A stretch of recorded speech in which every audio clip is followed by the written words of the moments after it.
In Lobb Stories, we walk and we talk with inspiring and forward-thinking people. I was actually walking by the Lobb shop here in Hong Kong, and there's a pair of slippers that really caught my eye in a kind of magenta suede, a kind of house shoe that just seems so delicious and decadent.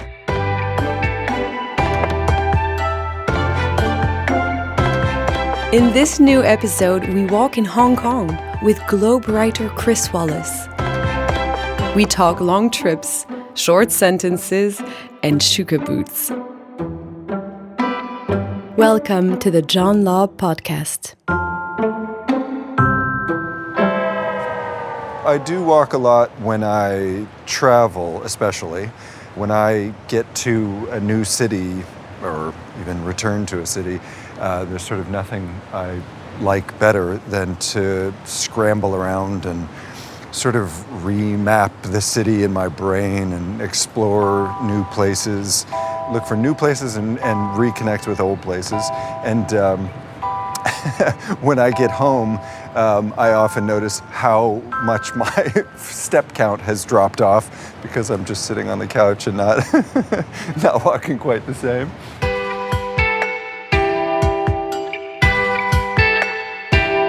I think when I get to a new city, the best way to explore is walking. I do like to get into all kinds of transportation because I think you see different parts of the city from different modes of, locomotion.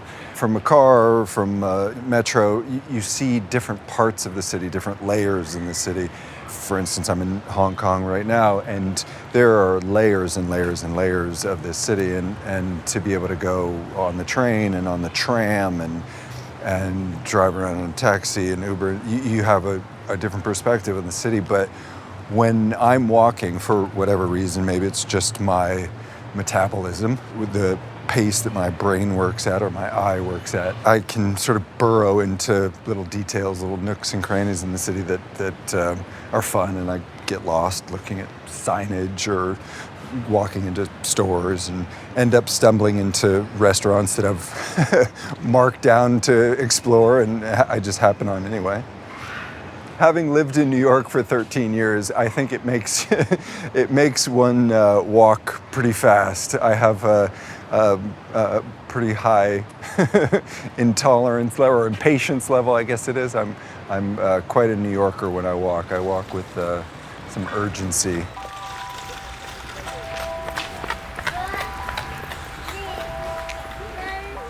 If I, have to meet somebody's friend and introduce myself, I would say that I'm a writer and a photographer.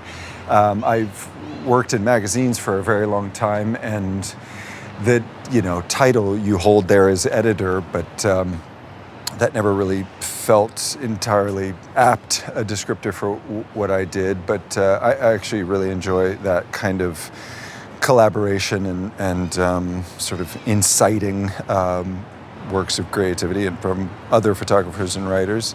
But yeah, the traveling part has become a sort of main thread. I don't know that I could use it as a label or a descriptor in any way, but I do think it's sort of my favorite my favorite part. It's the part of me where I feel like I'm my best me. When I'm on the road, I do feel like I see the world with just better, clearer, more excited, enthusiastic eyes. I'm, more open. I'm much more curious and engaged. I'm my best self, and so I like to stay on the road and stay in that mode of being.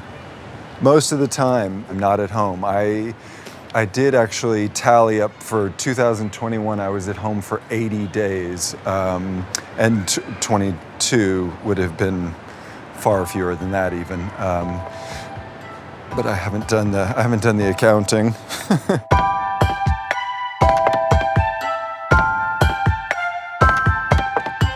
Writing is a very sedentary practice, and it's a very insulating and insular practice where your critical faculties are maybe over-engaged, over-relied on to sort of hack away at things and knock things into shape. And what I've really enjoyed about traveling and taking pictures is that I'm propelled forward in pursuit of something rather than sort of retracting myself and going within, going interior. I'm pushed outward and sort of chasing the light or chasing something that is always beyond the horizon line, I guess. And that is, more broadly speaking, I think the way that I hope to travel, like to travel.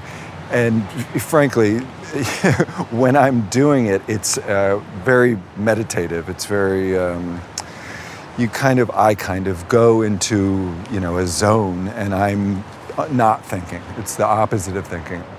This month was very special. I got to go to Tanzania on safari, which was really exciting because I got to work with a wildlife photographer to try to, in my mind, my sort of self-assigned project was to try to see, photographically see in the way that Peter Beard saw when he was creating his early wildlife photography there in East Africa. So that was really fun. And I'm now in Hong Kong, which has for a long time really been at the top of my list, both because I have friends that I wanted to come visit here, but also because aesthetically, this kind of a city where I can see things on really compressed planes, lots of strata stacked up together, lots of information, and of course I'm a Wong Kar-wai sort of fanatic, and I think for a lot of Westerners that's the point of entry for Hong Kong. But also this year I went to Istanbul and Tangier, both of them for the first time, and they were all that I kind of dreamed of and more. And again, because I think I had cultural reference and ideas of them from books and movies that meant a lot to me and important parts of my life. And so to go and sort of write my own kind of, stories there, be able to create a little something of my own there was really special.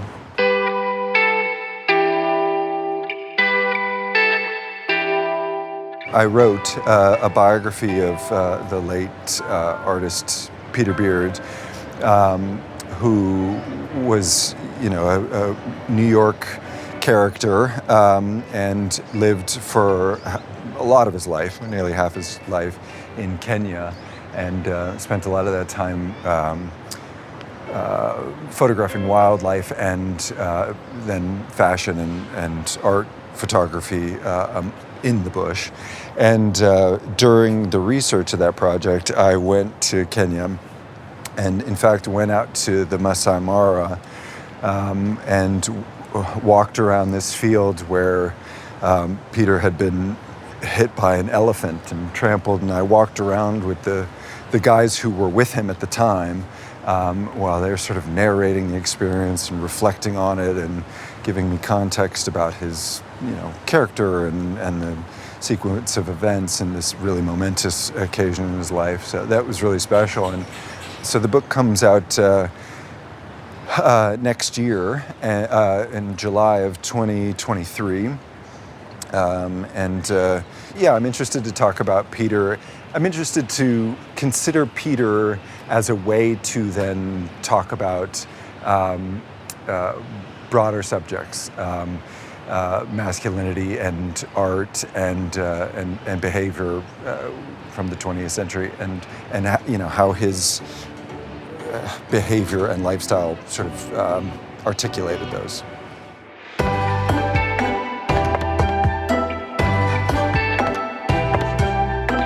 Style and travel are very, very interconnected, I think, in my mind, and always have been.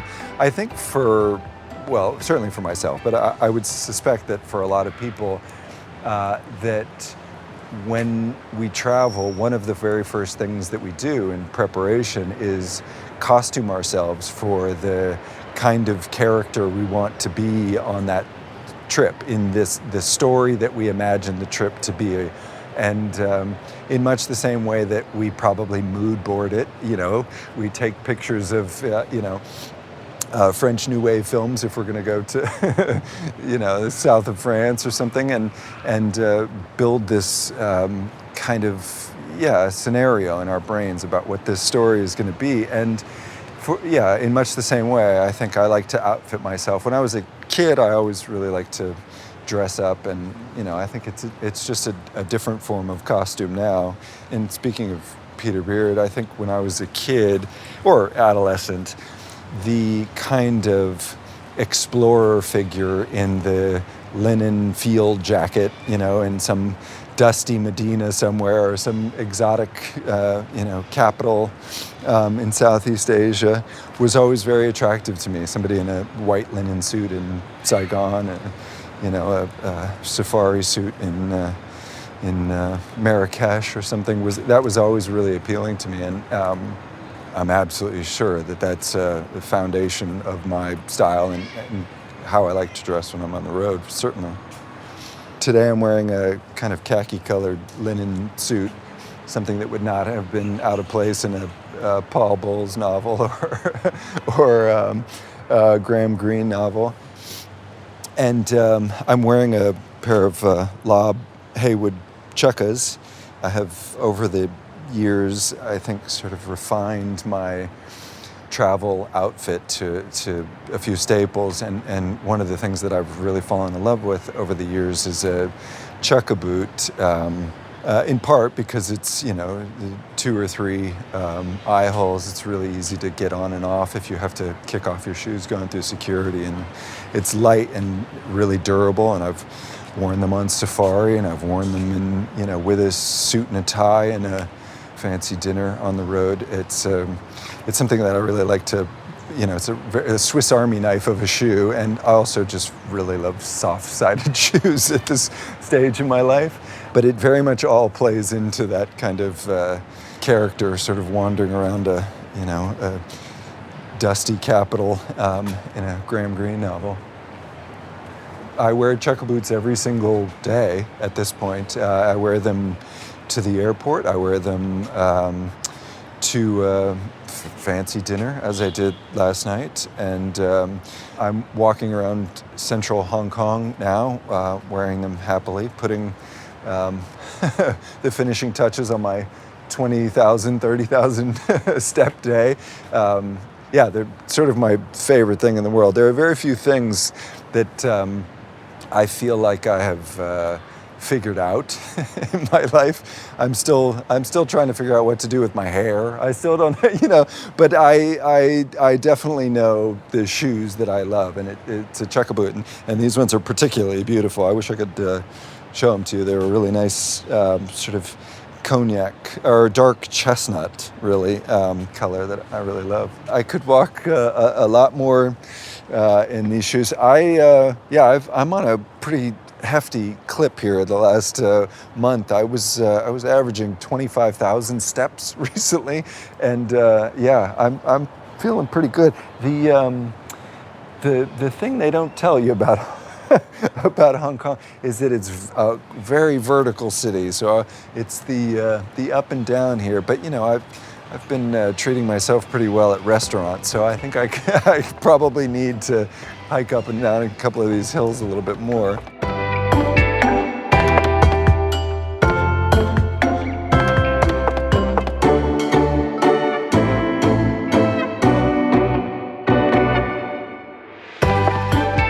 These aren't my first. I actually have 2 separate pairs of Williams. I think it's the William II. One with the traditional leather sole, and one with sort of commando Vibram sole, which is great for the rain.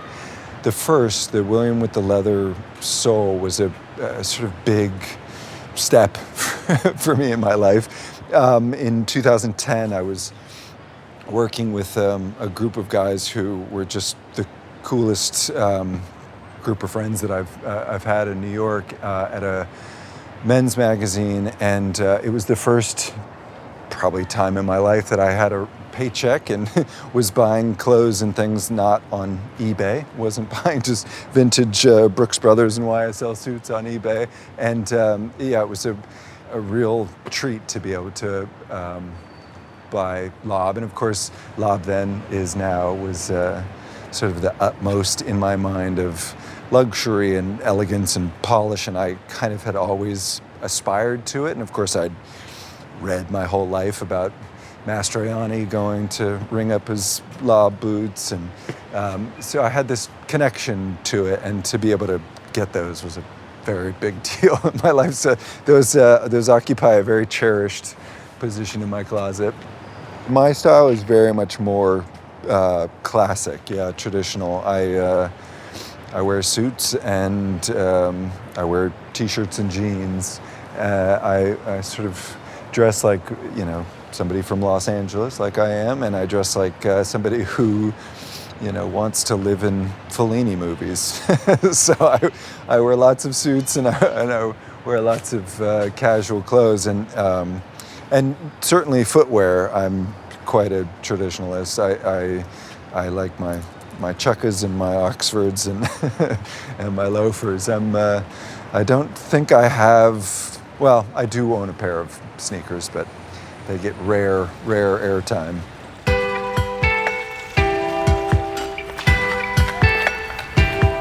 Where are people the best dressed?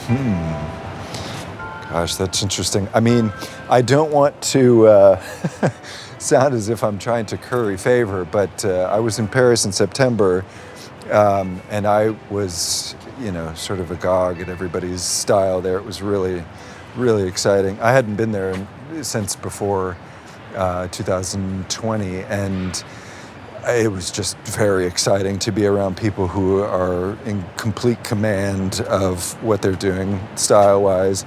It was a real treat to go meet a couple of friends of mine who are tailors who work there, and it just felt like I was in a fantasy land. It was really, really exciting. Well, there was, there are a couple of guys there who I, know and see what they're doing online, so I was sort of aware of it, but to go and see that in context with everybody else, and to see, just how singular some people's style is there. And it also happened to be Fashion Week, so there was there was some extra zhuzhing it up a little bit. There were some people really going for it, but some quite classic tailoring with obviously some 70s swing to it, some 80s jazz to it. It was really, really nice to see. I was actually walking by the Lobb shop here in Hong Kong, and there is a pair of slippers that really caught my eye, in a kind of magenta suede, a kind of house shoe that just seems so delicious and decadent, and that seems right up my alley. I very nearly bought them today. I was very excited to see them, and I may go back later.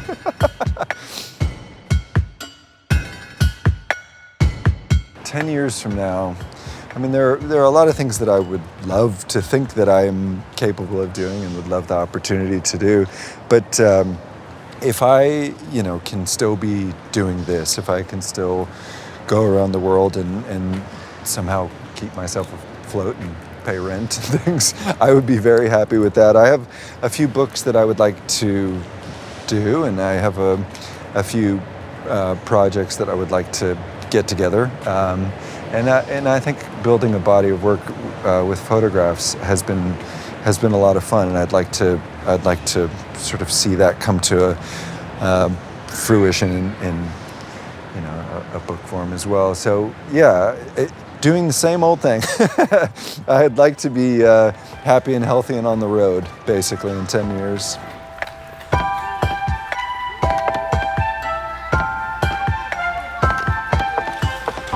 New York is definitely home, where I pay my rent and my bills, and I like to have a place to hang the souvenirs on the wall, and it's sort of a place where you can collect the stories around you, and New York remains and will probably remain that for me, but I think there's just a lot that I would like to go see. There's I don't feel in any way like I need to slow down. The more I travel, the more I want to travel, and when I'm at home, the sort of tractor beam of the couch is a little too strong. I really do. I feel at my best when I'm on the road, and that just seems to, create appetite for more. So, on the road is where I'd like to be for sure. I think that at this point in my life, photography holds a much higher place in my esteem than writing does. Writing is something, even as a kid, it was something that I felt happy expressing myself with words and trying to find what it was that I felt about something. I could write myself toward an understanding of a feeling, of an experience. But it got very hard. I mean, I think the psychology of writing and my career, such as it was, got very hard during 2020 and 2021, and I found this outlet with photography that really has made me feel inspired and excited about things again in a way that I haven't felt about writing in probably 20 years. So photography is it's a new crush, and I feel very, I'm very much in love with it, and we shall see. The idea that going back and forth between the two media, I think, is helpful. I really threw lots of myself into the writing bucket, really consolidated a lot of my identity and my energy and my professional and creative output in one endeavor. And there are other things that I would like to do. And so it's nice to have an outlet that's so different, exercises, different muscles, different, aesthetics, different energy, and hopefully they'll nourish one another. But at the moment I'm quiet quitting from writing so I can chase my new flame.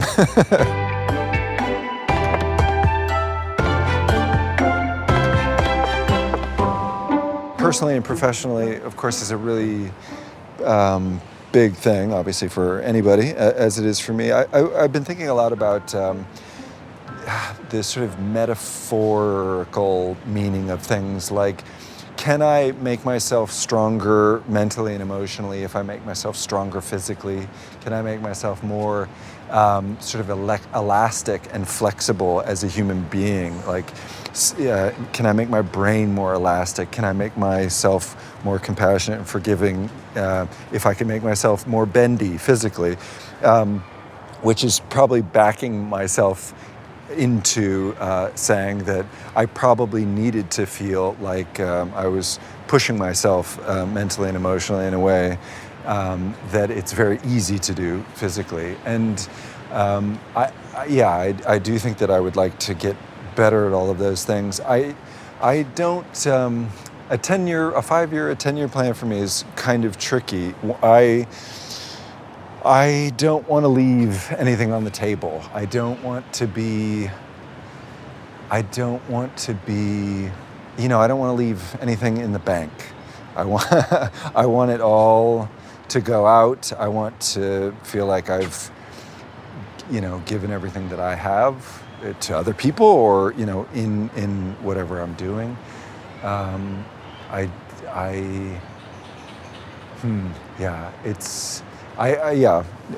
remember as a kid, when you're very ambitious and you're sort of consulting these gurus and books and whatever, and you have all these aspirations for the kind of person you want to be. And I remember thinking, like, I just wanted to be a good person or somebody that I was proud of, because the alternative is just would rack me with such guilt. But yeah, it's a really hard thing, and I continue to have a hard time with everything all the time. So it's a work in progress to be good at what you do, and not disappointed in yourself. We all have moments where we sort of have failures of kindness or failures of imagination and failures of generosity, both of empathy and every other way. And so I'd like it all to go. I would like everything to go, everything that I have to give to find a rightful home.